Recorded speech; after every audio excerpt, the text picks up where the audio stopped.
जी अस्सलामु अलैकुम वरहमतुल्लाहि वबरकातुहू। उम्मीद करता हूँ खैरियत से होंगे। सबसे पहले आपका वेलकम है मेरे इस चैनल पे, और आपसे गुजारिश है कि उसको अब तक आपने सब्सक्राइब नहीं किया है तो सब्सक्राइब कर लीजिएगा। बड़ी कीमती कीमती बातें होती है और फ़ायदे की बात होती है, इससे हर एक आदमी को फ़ायदा होगी इन बातों से। बहरहाल आज का टॉपिक जो ट्रेंड कर रहा है टॉपिक, उसी टॉपिक पर बात करेंगे। और आपने थंबनेल पे पढ़ लिया होगा कि जो कॉकरोच जनता पार्टी के और क्या बोलते हैं उसको संस्थापक, और आप कह सकते हैं जो शुरू किया है, जिसने कॉकरोच जनता पार्टी को जिसने शुरू किया है और इसके जो फाउंडर है उसको धमकी मिल रही है। जी हाँ, कुछ वीडियोस में हमने देखा, कुछ न्यूज़ चैनल्स में हमने देखा इस तरह की बातें आ रही है और इसको बंद करने की बात की जा रही है और मैसेजेस के ज़रिए धमकी दी जा रही है। इस पर भी हम बात करेंगे, क्या है इसकी हकीकत, क्या है इसकी सच्चाई, इस पर बात करेंगे। लेकिन सबसे पहले हम इस पार्टी के बारे में कुछ बातें जान लेते हैं। इस पार्टी की हकीकत क्या है, कब शुरू हुई है, कब कैसे शुरू हुई है, आखिर क्यों शुरू हुई है और कौन है शुरू करने वाला, इसने शुरू किया, क्या सोचकर शुरू किया, और कैसे यह पार्टी पूरे सोशल मीडिया पर धमाल मचा कर रखी हुई है। और सिर्फ आज मैं बता रहा हूँ, तकरीबन अभी टाइम कितना हो रहा है, 4:30 बज रहा है। अभी मैं वीडियो रिकॉर्ड कर रहा हूँ, इस वक्त 4:30 बज रहा है और 2 बजे के करीब, 3 बजे के करीब हमने देखा है कि उस पर फॉलोअर्स जो थे 14 मिलियन प्लस में थे। सुबह में हमने देखा 9.3 मिलियन फॉलोअर्स थे और दोपहर में 12 मिलियन फॉलोअर्स थे। सिर्फ आज 5 से 6 मिलियन फॉलोअर्स बढ़े हुए हैं और रात तक कितना बढ़ जाए किसी को मालूम नहीं है। चलिए आइए बात शुरू करते हैं कि इस पार्टी का फाउंडर कौन है, कैसे शुरू हुआ। हमने इस पर रिसर्च किया है और तमाम रिसर्चेस को आपके सामने रख रहे हैं। वीडियो को शेयर ज़रूर कीजिएगा। भारत के सबसे viral satirical political movement voice of lazy and unemployed Abhijeet Deep के द्वारा शुरू की गई ये पार्टी सोशल मीडिया पर तेज़ी से ट्रेंड कर रही है। ये पार्टी सटायर, मीम्स और पॉलिटिकल अवेयरनेस के जरिए युवाओं की आवाज़ उठाने का दावा करती है। तो आपने सुना कि इसको शुरू किया गया है अभिजीत दीपके के द्वारा और इस वक्त सोशल मीडिया पर ट्रेंड कर रही है। पूरे नेशनल मीडिया इस बात को कवर कर रही है और हर मीडिया, छोटी से बड़ी मीडिया तक, हर मीडिया, और यहाँ तक कि यूट्यूबर और रील्स बनाने वाले, सोशल मीडिया का यूज़र जो हैं, सारे इस पर मीम्स बना रहे हैं, रील्स बना रहे हैं, कंटेंट क्रिएट कर रहे हैं और मीडिया वाले इस पर रिपोर्टिंग कर रहे हैं। ग्राउंड रिपोर्टिंग भी इस पर हो रही है, लेकिन ज़्यादातर स्टूडियो में बैठकर ही लोग इस पर अपना इस न्यूज़ को लोगों तक और पब्लिक तक पहुंचाने की कोशिश कर रहे हैं और पहुंचा रहे हैं। तो जिसका शॉर्ट कट है CJP, एक तो बीजेपी और एक CJP। और इसने एक बड़ा कारनामा क्या किया है कि सिर्फ 6 दिन के अंदर में, सिर्फ 6 दिन 5 दिन के अंदर में इसने दुनिया की सबसे बड़ी पार्टी बीजेपी, जो यह दावा करती है और बीजेपी का हर सदस्य और हर मेंबर और हर नेता यह दावा करता है कि बीजेपी दुनिया की सबसे बड़ी पार्टी है, उस पार्टी को, इस पार्टी ने CJP यानी कॉकरोच जनता पार्टी ने सिर्फ 6 दिन में पछाड़ दिया। और आपको मालूम होना चाहिए कि इस पार्टी में बड़े बड़े लोग भी शामिल हैं, ज़्यादातर यूथ, जवान, युवा शामिल है। और युवा के शामिल होने की वजह भी है। वजह क्या है कि आज से कुछ दिन पहले भारत के मुख्य न्यायाधीश ने बेरोज़गारों के बारे में कहा कि कुछ बेरोज़गार है, कुछ युवा बेरोज़गार है जो कॉकरोच की तरह है। और ये बात फैल गई, इंटरनेट पर यह बात कैद कर ली गई, फैल गई। और इतना फैली ये बात कि एक अभिजीत दीपके करके एक नौजवान है, उसने मजाक के तौर पर और सटायर के तौर पर मीम्स बनाने के लिए मज़ाहिया अंदाज में इंस्टाग्राम पे एक आईडी क्रिएट करता है, पेज क्रिएट करता है, जिसका नाम CJP कॉकरोच जनता पार्टी रखा जाता है। और मज़ाहिया अंदाज में जनता के मुद्दे को उठाया जाता है, ख़ास तौर पर युवाओं के मुद्दों को, युवाओं की समस्याओं को उठाया जाता है। रील्स के अंदाज में, मज़ाहिया अंदाज में, मीम्स के अंदाज में मजाक उड़ाया जाता है। मजाक की शक्ल में हकीकत को बयान करने की कोशिश की जाती है। नौजवानों ने इसे इतना ट्रेंड किया, इसे इतना वायरल किया, इतना फैलाया, फॉरवर्ड किया, शेयर किया कि देख लीजिए आज पूरे सोशल मीडिया पर यह बात गर्दिश कर रही है। हुआ अभी आपके सामने बात आई कि मुख्य न्यायाधीश ने बयान दिया। जब पता चला कि ये बात छोटी नहीं बहुत बड़ी बन चुकी है तो आकर वह फिर क्लैरिफिकेशन देते हैं, अपनी सफाई पेश करते हैं कि हमने कहा फर्जी डिग्री लेकर जो बैठे हुए हैं उन लोगों के बारे में हमने कहा कि वो लोग कॉकरोच की तरह हैं। यहाँ पर एक सवाल पैदा होता है, फिर सवाल उठता है और ये सवाल सिस्टम से किया जाता है, ये सवाल सरकार से होगा। शायद आपके जहन में ये सवाल आए या ना आए, लेकिन जो अक्लमंद, बाशऊर और गैरतमंद आदमी होगा उसके जहन में सवाल आएगा और वो सिस्टम से सवाल करेगा, सरकार से सवाल करेगा कि जब आप ये कह रहे हैं कि फर्जी डिग्री लेकर ये लोग बैठे हुए वो कॉकरोच की तरह है, तो फर्जी डिग्री देने वाला कौन है? फिर सरकार यहाँ क्या कर रही है, सिस्टम क्या कर रहा है कि ये लोग फर्जी डिग्री लेकर आगे बढ़ रहे हैं? जब सिस्टम काम ठीक करता, जब सरकार इस काम पर तवज्जो देती, फोकस करती, तो फिर ये फर्जी डिग्री लेकर जो लोग बैठे हुए, फर्जी डिग्री इनको मिलती ही नहीं। फर्जी डिग्री पहली बात तो ये कि इनको मिलती ही नहीं, तो यहाँ पर भी एक सिस्टम से सवाल किया जाएगा और सरकार पे सवाल बनती है। लेकिन अगर आप सच बोलेंगे तो उसका ठिकाना मालूम है ना क्या है, सलाखों के पीछे आपको डाल दिया जाएगा और आपको जेल में सड़ना पड़ेगा। अब आइए कुछ और चीज़ें जानते हैं। ये कोई ट्रेडिशनल चुनावी पार्टी नहीं मानी जा रही है, यानी रिवायती सियासत नहीं मानी जा रही है। इसका मतलब यह है कि कोई ये वाकई रजिस्टर पार्टी नहीं है, बस अभी digital youth movement plus political satire campaign के रूप में देखी जा रही है। इसका मकसद मीम्स, रील्स और सटायर के जरिए राजनीति, बेरोजगारी, मीडिया, करप्शन और सिस्टम पर सवाल उठाना है।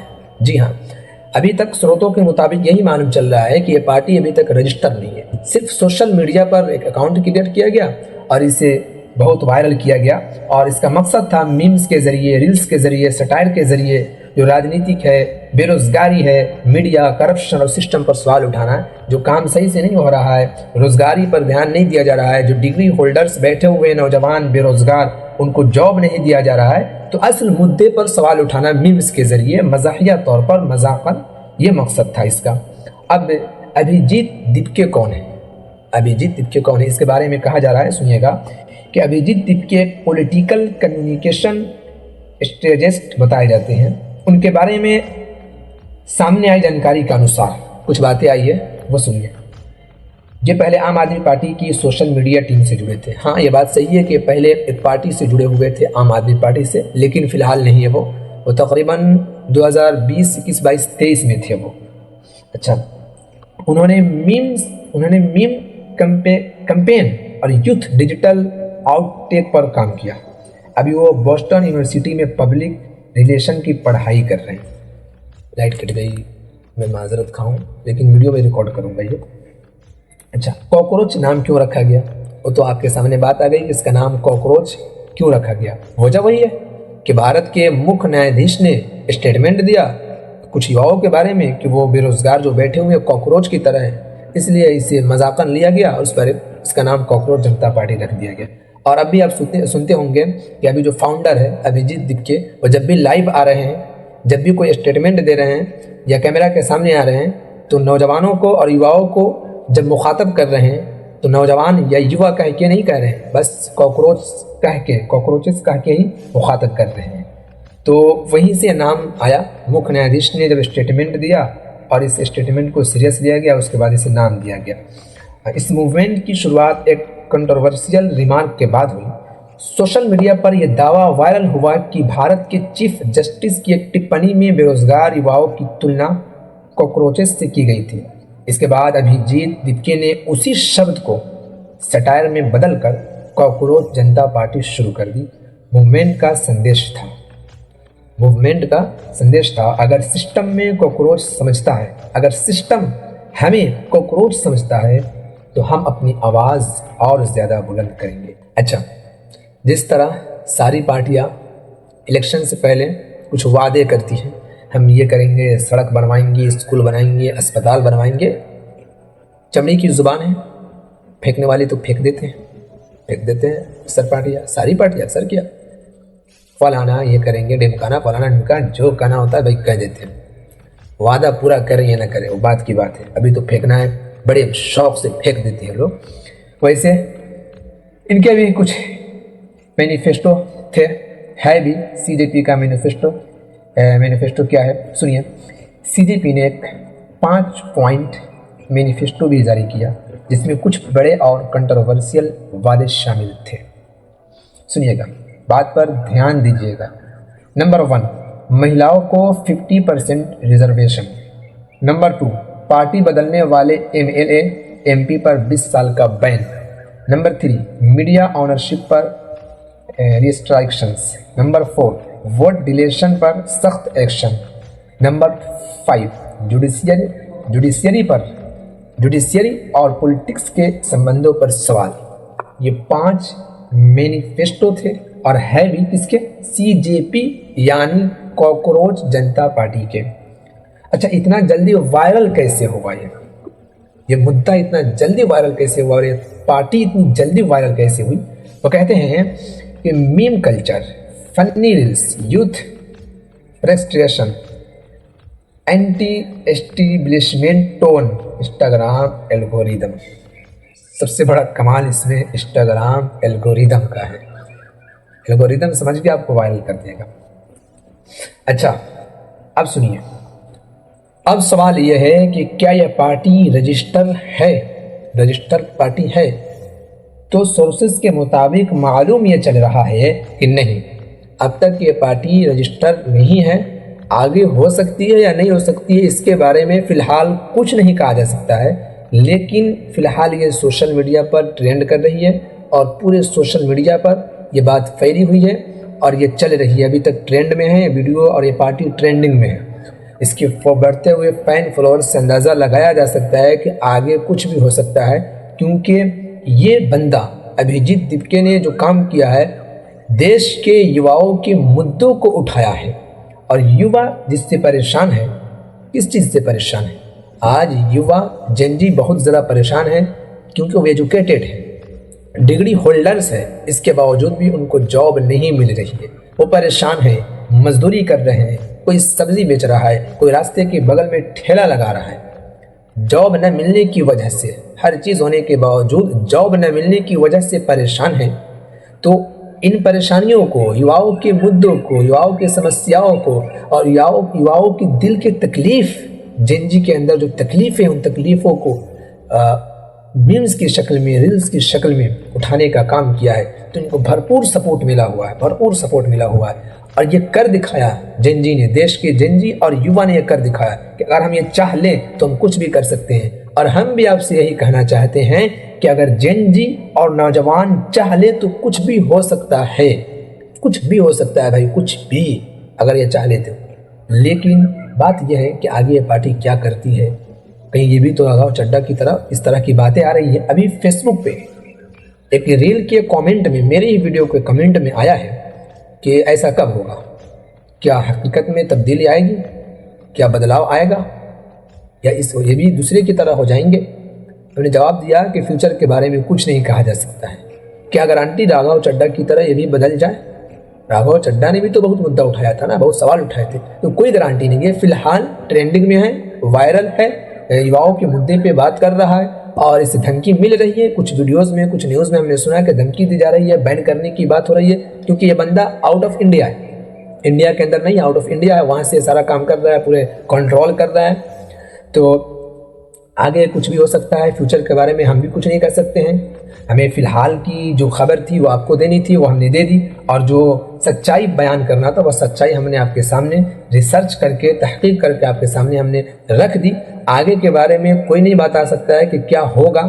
अगर राघव चड्ढा जैसा बंदा बदल सकता है तो हिंदुस्तान में कुछ मुमकिन नहीं है। बस अल्लाह से हम दुआ कर सकते हैं कि अल्लाह तबारक व तआला ऐसे नौजवानों को हिदायत दे और सच्चे रास्ते पर चलाए, जो सही मुद्दे को उठाए, सही काम करे, जिससे देश को भी फ़ायदा हो, समाज को फ़ायदा हो, उसे भी फ़ायदा हो। अगर इस तरह का काम होगा तो हमारी तरफ से भरपूर सपोर्ट है।